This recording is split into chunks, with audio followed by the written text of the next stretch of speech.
سلام بینندگان عزیز، برنامه سرخط خبرهاست که چون معمول در این ساعتها از رادیوی آزادی پیشنهادی شما می شود.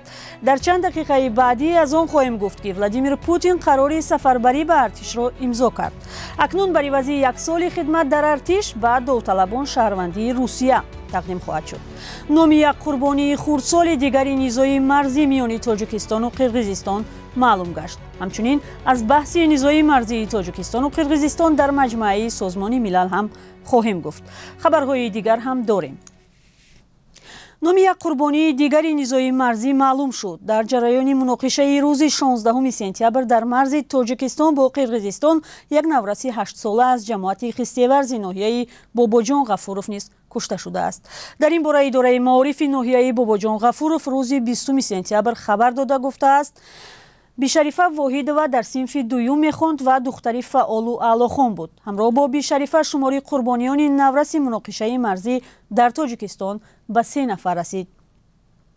روز 16 سپتامبر اسما امردین‌زاده 6 ساله و عمران الهام‌زاده 5 ساله هم کشته شدند. مقامات تاجیکستان مرگ 41 نفر را در درگیری اخیر تصدیق کردند. رادیوی آزادی با تکیه به منابع خود نام 59 شهروند کشته شده تاجیکستان را رویخط کرد. این فهرست غیر رسمی و ناپوره است. پرزیدنت قرقیزستان صادیر جاباروف میگوید برای حل بحث مرزی با تاجیکستان آماده است چند وقت لازم است بدهد. هفته گذشته بر اثر نزاع در مرز میان تاجیکستان و قرقیزستان بیش از 100 کس کشته شد. روز 20 سپتامبر پرزیدنت قرقیزستان از منبر مجمع کل سازمان ملل در شهر نیویورک گفت کشورش باور دارد که همه مسائل مربوط با مرز و داخلی باید در سر میز مذاکرات حل شود و قرقیزستان از جانب خود به این اقدام آماده است. با اشاره به مناقشه 14 و 17 سپتامبر جاباروف تاجیکستان را تجاوزگر نامیده افزود که پرزیدنت تاجیکستان امامعلی رحمان از موافقت‌های پیشتر درباره حسن همجواری سرپیچی کرده است. تاجیکستان همواره قرقیزستان را به حمله به خاکش و تجاوز مسلحانه متهم می‌کند. وزیر کارهای خارجی تاجیکستان روز 20 سپتامبر به دبیر کل سازمان ملل گفته است تاجیکستان هیچگاه تشبسکاری حل نظامی مسئله مرز با قرقیزستان نبود و همیشه بر روش سیاسی و دیپلماتی پایبند می باشد. روز سه‌شنبه 20 سپتامبر دو جمهوری پیام‌های ضد و نقیض نشر نمودند.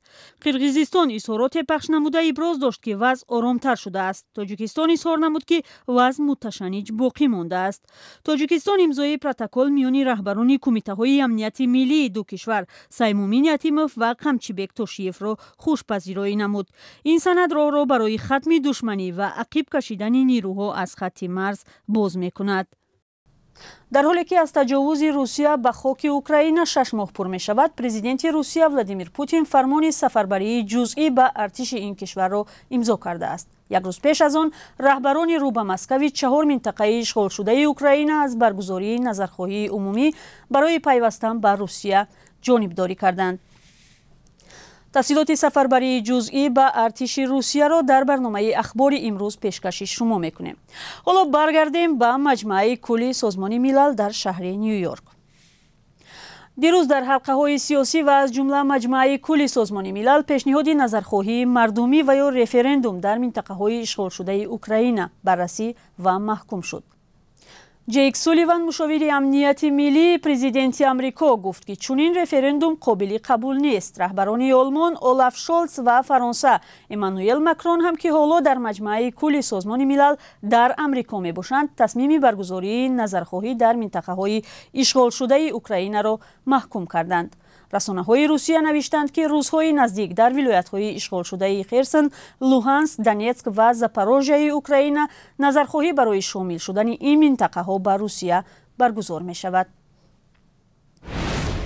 ترتیب گرفتن شهروندی روسیه آسان کرده شد. دومه دولتی روسیه تغییرات به قانونی را قبول کرد که بر اساس آن شهروندان خارجی که با ارتش و دیگر بخش‌های نظامی روسیه قرارداد 1 ساله می‌بندند به آسانی صاحب شناسنامه روسیه می‌شوند.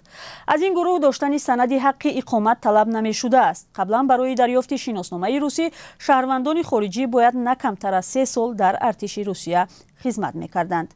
ضمناً حکومت مسکو اعلام کرد در فرصت‌های نزدیک در نزد مرکز مهاجرت سخر و ساختاری را برای جلب مهاجران مهنتی با ارتش روسیه و روند بستن شرطنامه تأسیس می‌دهد. پیشتر از این در سانحه‌ها درباره جلب شهروندان ازبکستان و قرقیزستان به جنگ روسیه ضد اوکراین خبر داده بودند. روزنامه‌نگاران نوشتند که برای جنگ در اوکراین روسیه به شهروندان خارجی تا 240,000 روبل ماهانه پیشنهاد می‌کند. با اطلاع سازمان جهانی مهاجرت در روسیه 4 میلیون مهاجر مهنتی از آسیای مرکزی کار می‌کنند. 1 میلیون از تاجیکستان، 1 میلیون از قرقیزستان، نزدیک 2 میلیون از ازبکستان و 200,000 از قزاقستان. امروز در دادگاه ناحیه شاه منصور دوشنبه مرافعه عبدالله غربتی روزنامه‌نگار بازداشت شده تاجیک آغاز می شود. عبدالله غربتی به 3 اتهام از جمله تحقیر نماینده حاکمیت و اشتراک در فعالیت سازمان‌های ممنوع متهم می شود. غربتی در بازپرسی‌ها این اتهامات را رد کرده است. همکاران ما تلاش دارند از جریان مرافعه او امروز گزارش آماده کنند. اگر موفق شدند گزارش را بعد از 3 ساعت در برنامه اخبار خواهیم دید. اما حالا توجه کنید به یک آگهی. بیننده گرامی، ساعت پخش برنامه‌های تلویزیونی رادیو آزادی از روز 1 اکتبر تغییر می‌یابد.